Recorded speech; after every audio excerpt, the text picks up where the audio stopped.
Oh yes, mugamba mutya na Kampala, mugamba mutya na Uganda. Pastor Bugingo yasobola okuba nti Rachel akyala n'okuba nti akyazibwa mu maka gaba Susan Makula Bugingo ng'agezaako okuba nti yeetawuluza ku mukyala we eyali amufuukidde akayinja mu ngatto amanyikiddwa nga Teddy Naloswa Bugingo, era nga emikolo gigenda mu maaso n'okuba nti gikwaja. Wetwogerera mu mawulire amalala emukyala mukulu amanyikiddwa nga Nina Roz ali lubuto olwaddala, era nga obaolyawo anytime from now tugenda kulaba nti Nina Roz naye agenda kuzaala ku mwana. Mu mawulire amalala agatambula mu ggwanga lyati Uganda, emukyala mukulu amanyikiddwa nga Shiba Kalungi yavudde n'ategeeza nti obaolyawo abasajja bagenda maaso n'okuba nti bamuleetera embeera y'okuba nti bamwetaguulako kubazike wantu ne bamuzaalamu abaana ne bamulekaawo. Amawulire amalala ye musajja mukulu amanyikiddwa nga Ska big time oba Ska eyali Ska UG eyali mu big time yatadde oluyimba lwe togwamu yes, oluyimba luno luli so touching nnyo. This is soul music. So nolwekyo Ska nsubira mugenda kuba nti muwagira Bruno, big up on yourself there. Zari the boss lady yavudde n'abategeeza nti sumbiwe ensonga lwaki ayambala ebintu ebinene kwe kuba nti asobola okuba nti akuuma ebitundu bye byekyamu okubeera nti luli so fresh and warm. So nolwekyo tumubuuza lwaki ayambala ebigoye ebinene, so nkezaako okuba nti kuyitaayisaamu mpola mpola. John Black guno omwaka yatadde oluyimba lwe olwokutaano, era ng'oluyimba luno baluyita follow yaze ku drawing board lwakolebwa musajja mukulu amanyikiddwa nga TON. Oluyimba luno lwa taabu ddala, ngenda kusaba okugenda maaso n'okuba nti alunonyaako mpola mpola. Yes, kiki kyenirabidde, nina kyenirabidde, tewali kyenirabidde, ne Palasi yatadde nkwesunga video. Yes, ne breakers gendo ginonyeko mathamukisa oluyimba lw'olumanyikiddwa nga bize lugenda maaso n'okuba nti training byebyo. Naye ng'ate mugakulembedde olunaku lwaleero ye musajja mukulu amanyikiddwa nga Pastor Bugingo Nina Rozi Bugingo Nina Rozi be bakulembedde olunaku lwaleero nga bwengenda okuba nti kutuusa ku mboozi nga balina okuba nti tambula. Tukwaniriza ku mukutu gwaffe muganzi okumanyikiddwa nga Uganda Mukamooli amanyi eddoboozi bamutantambi Jimso namba one ekibwa ya Maxud Junior made in Uganda. Webala kuba nti otambula naffe, gwe buladi waffe atambula naffe ebbanga lyonna. Ngenda kuba nti nkusaba ogenda maaso okuba nti osubscribinga ate nobakuba nti osubscribinga tusobola okuba nti tutambula ffenna. Wetwogerera olutalo lukyali lw'amaanyi nnyo wakati wa mukyala mukulu amanyikiddwa nga Naloswa Teddy Bugingo.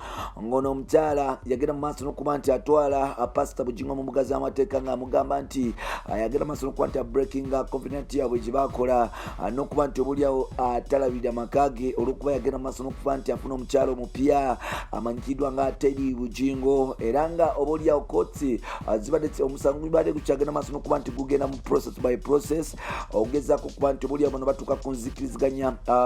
Bugingo agamba nti yamala emyaka 7 ng'ali mu nnaku ng'omukyala tamuwa ku kabuuzi ka kikulu nga yafuna ekikulukuto tamanyi bwe yakifuna, tamanyi bwe kyajja. So n'olwekyo ng'alina okuba nti afuna essanyu ery'omu maka, kwe kusalawo okuba nti anoonya akakyala akapya. Kano nno akawala ke yafuna kali kalekolera ku radio ye mu kyaki yako, kwe kusobola okuba nti akafuna. Omukyala ono si mulala, is a mother of one child, yazaalako ebbali naye. Omukyala ono bamuyita Susan Makula. Susan Makula yasobodde okuba nti obaolyawo asalawo olunaku lwabadde lwajjo n'ayanjula Pastor Bugingo mu bitiibwa eby'amaanyi ennyo. Waliyo ekyebando era ng'omukolo gwabadde gw'amaanyi. Bugingo agamba nti essanyu lye ery'omu maka jjagenda maaso n'okuba nti alifunira Mukama, yagenda maaso n'okuba nti amulaga ono omukyala nti yes, omukyala ono gwalina okubeera naye in amidist, nti alina okubeera nti atula n'ono omukyala n'okuba nti akanya naye n'okuba nti yes, batuula ne bakkakkana mu bufumbo obutuukuvu mpola mpola, era nga Bugingo agamba nti no matter what ono omukyala gwalina okuba nti abeera naye. Bagamba ne Susan Makula agamba nti keyafuna Bugingo yatereera, talina musajja gw'omubuli. Ajjukira nno omukyala yaliko mu 100% gagamel. Waliwo ekibuzo ekyatambula nti obuulyawo Susan Makula yagenda maaso n'okuba nti adetingako bebe kulu, era bagenda maaso n'okuba nti obuulyawo beesabulasabulalako mpola mpola mu nsonga z'ekikulu, nti bebe yagenda nga maaso n'okuba nti akwatamu newankubadde nga ate Susan Makula tiyafuna mukisa kuba tukufunza bebe kulu gwe yali ayagala ennyo. Yes, mpola era nga bebe yagenda maaso n'okuba nti addayo ewazuwena analeka Susan Makula mu nnaku ey'ekitalo kwe kusalawo okuba nti oba oliawo yeetega pasita n'asobola okuba nti amusabulamu n'arookinga mu kumusabulamu okwo yarookinga kwe kusalawo okuba nti oba oliawo pasita amwasiza ddala.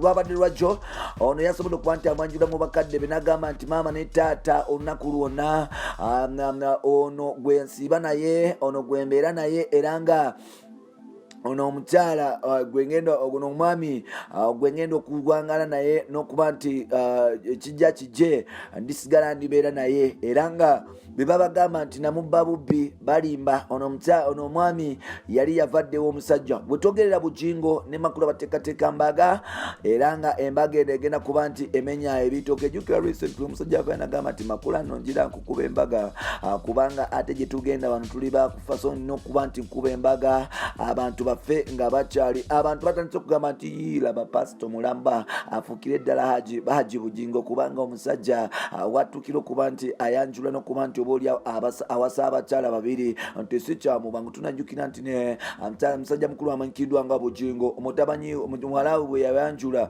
muwalawe bwe yagenda maaso n'okuba nti agraduating omwami ono teyalinnyana ku mbaga. Omwami ono yalaga nti famire eri yagivaako ddala ne bagamba nti ate abantu abayivu ogaana nti okuba nti ateninga omukolo gwa mwana wo. Jjukira amawulire gavayo ne galaga nti ono takyaweereza ddala buyambi waka atalina baana balabirira abaana famire yagenda maaso n'okuba nti agisuulawo olw'okuba yafuna omukyalo omulala amaka yagasuulawo abaana babonaabona nga abaana balya ntula ye alya mu nnyama n'abakyala abalala. So n'olwekyo ekikolwa kino abantu bagenda mu maaso n'okuba nti bakivumira nga bagamba nti pasito omulamba ogaana otya okulabirira famire yo gwe pasito omulamba gwe pasita ne mu bwapasita buno ogaana okuba nti olabirira bannange bapasita b'ennaku zino nammwe mulimba ogaana otya mu famire yo n'ogireka abaana ne batandika okuba nti babonaabona nga guli mu bakyala balala bapasita nammwe mweddeko.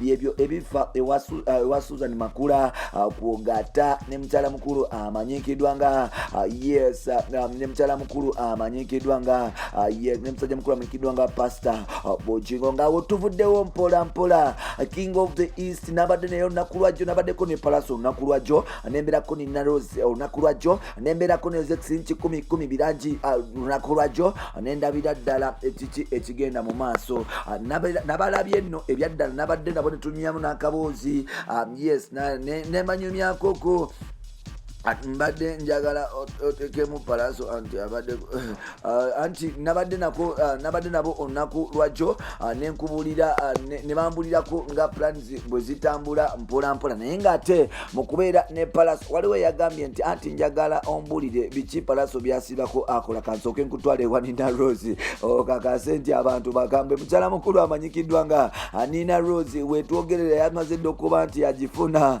ngamba yafunye ddala enamba Nina Rose omwana yamukubye mulamba ate yagobese yamusonsese mulamba naye n'agumira n'agamba nti result ze njagala mba ntegeeza kikyenjogerako gwe naali yampuliriza ngamba Nina Rose penalty yaganye okuba nti yamulemye okuba nti agikwata bwe tugerera Nina Rose omwana yamusimbye eggwako Nina Rose omwana yamutimbudde eggwako nabadde ne Palace olunaku lwajjo ne Zex birangirangi ne tulaba Nina Rose ne tugamba maama Nina Rose entondo zokka zalina Nina Rose alina entondo ddala wenna ogenda kulaba ebifaananyi Nina Rose yabadde nga ali ku Galaxy FM awo mpola mpola twabadde awo around nga tugezaako okuba tunyumya ku mboozi netunulira Nina Rose ali lubuto era nga Nina Rose olubuto lwe tulumukkiriza kuba nti oba oli awo yes lukolagana lumukkiriza okulaba ku baexibe.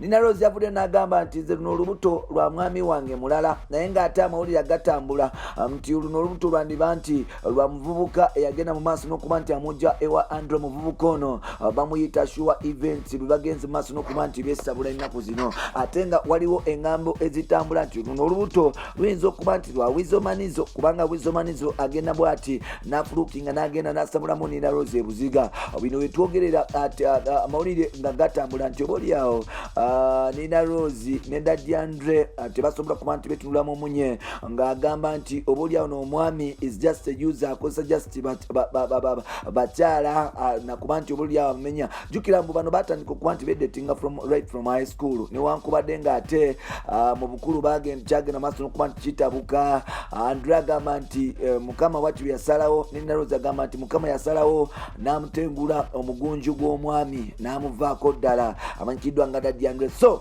wekusalawo okuba nti azalira omwami omulala omwana. Byebyo mwebala kuba nti mutambula naffe mpozi ng'olina kyombuuza ekirala naye nga byebyo mwebala kuba mutambula naffe amanya endoboozi bamutantambi Jimson Amarundi Kibabu Makisudi Junior made in Uganda omukutu gwa Uganda Mukamooli gera maaso n'okuba nti osobola kuba nti tukomawo ffenna mpola. Bye bye.